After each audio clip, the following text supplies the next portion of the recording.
Okay, Coyote, let me stop you there. I want to bring in Christian Udechukwu. I mean, you are a Nigerian. You've got a huge experience travelling around the country doing business there. Where do you stand on this? Because we hear, on the one hand, from Chidi that things have changed. This is a backward-looking report. And Coyote says, actually, no, it's actually worse in reality. I concur with Chidi that it's a backward-looking report. I mean, most of the names that Coyote Ogundimasi mentioned were governors in the previous administration.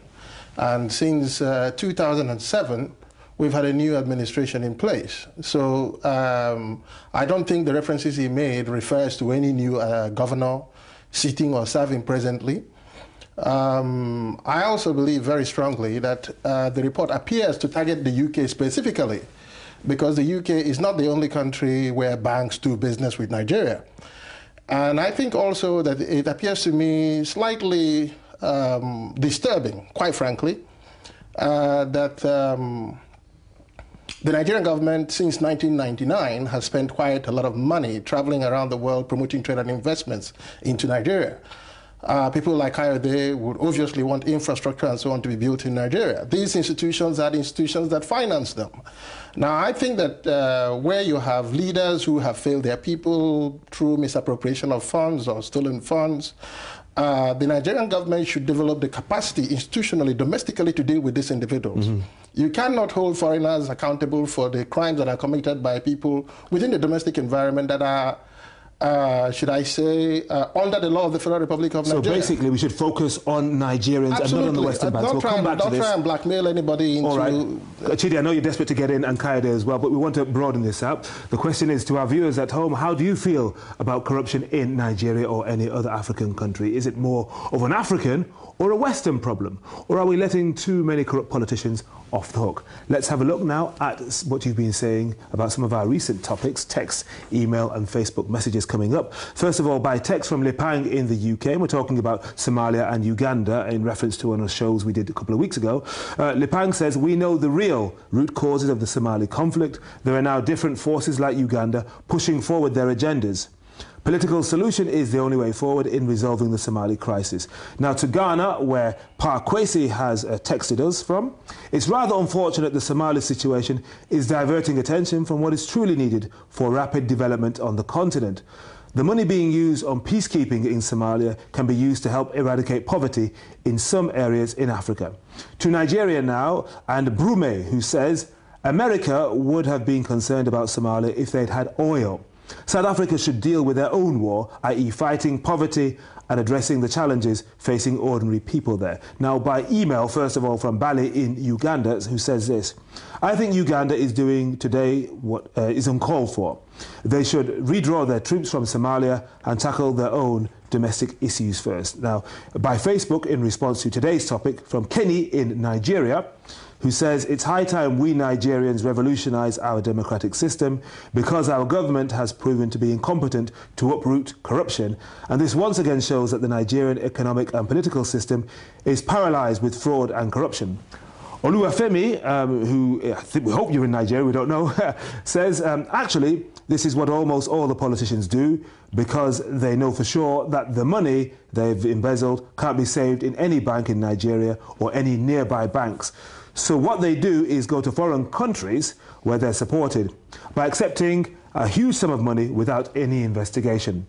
They're also part of the corruption in Nigeria. Keep your thoughts flowing to us.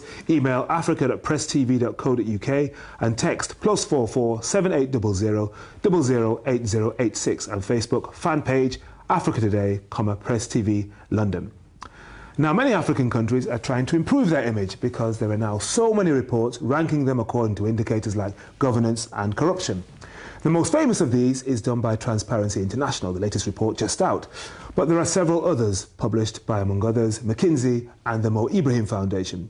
So what do these reports tell us about Nigeria? What is perception and what is reality? Transparency International has long ranked Nigeria among the most corrupt countries in the world. It estimates that about $400 billion of the country's oil revenue has found its way into corrupt hands since independence. According to the World Bank, 80% of the country's oil revenue, that's around 90% of total Nigerian exports, ends up in the hands of 1% of the population. When former President Olusegun Obasanjo was elected in 1999, he set up the Economic and Financial Crimes Commission to tackle corruption. But the commission was itself later criticized for going after political opponents of the Obasanjo government, and its director had to flee into exile. Even though Nigeria has made progress in fighting grafts, it's proven extremely difficult to dismantle the cozy relationship between some international banks and foreign investors and corrupt officials with privileged access to commercial deals and the corridors of power. It's a culture that keeps most Nigerians poor, even though they live in one of the richest countries in the world. Kofi Samuel reporting there, looking at the Transparency International report for 2010, just released, gentlemen, and Nigeria is at number 134 out of 178 countries, ranking alongside the Philippines, Sierra Leone, Togo, the Ukraine and Zimbabwe. Kayode Ogundamisi from the Nigeria Liberty Forum, you've heard what our colleagues in the studio have had to say about your views, saying actually you're out of date in supporting this report by Global Witness. How would you come back on that? Well, you know, I just want to give you a practical example. You see, corruption is institutionalized.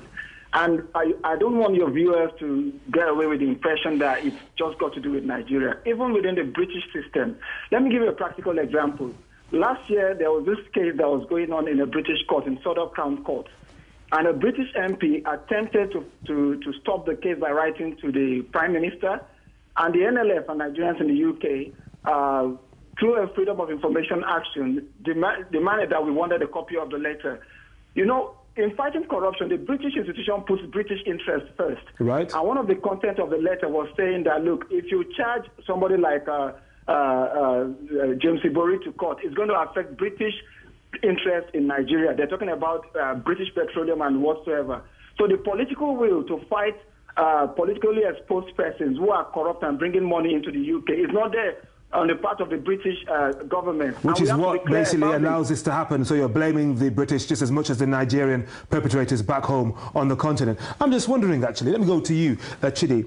I mean, he's made a powerful case with that particular individual, James Ibori, but what about the general picture? I mean, do you see real change? And what about his allegations that actually there are individuals who've got so much money, who've got so much power, they're not treated like the ordinary Nigerian who's trying to put a deposit in a bank here in the UK. They're allowed certain privileges, even now. Those are valid observations. And I understand Kayode's perspective when he says that Nigerians somehow sometimes feel put upon, in that you produce a Nigerian passport, and all of a sudden, apparently, suspicion rises. And do you resent that? Well, I think that it is important to treat people fairly and equally in every walk of life and everything that they do.